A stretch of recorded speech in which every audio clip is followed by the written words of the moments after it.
Have you ever heard of a man named George Washington Murray? No? That's not shocking, but today I'd like to tell you about a great inventor that we've probably never heard of. George Washington Murray? I've never heard of him. You say he's an inventor? Well, what did he invent?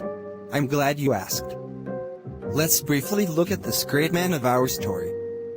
Congressman George Washington Murray was born near Rampart, Sumter County, South Carolina, on September 22, 1853 to enslaved parents.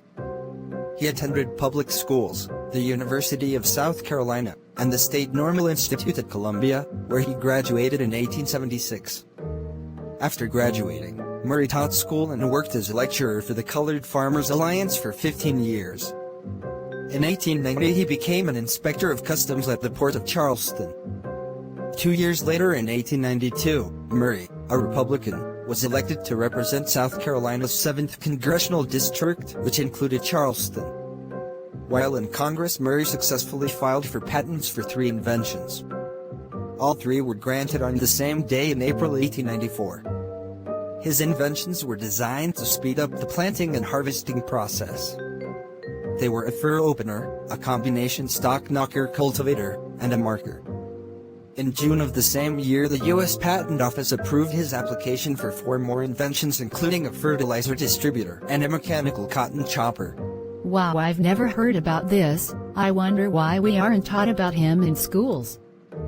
Because of Mr. George Murray, our agricultural economics has been shaped. Our local farmers' jobs are made more efficient and less time-consuming. Oh my!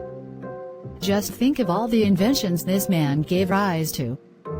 This is amazing. And we were never told. Yes, I didn't know this stuff at a point as well, but let's keep going.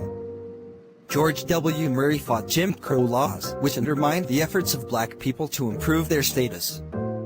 As a member of Congress, he urged funding for the Cotton States, an international exhibition in Atlanta in 1895 to make the white South and the wider nation aware of black achievements.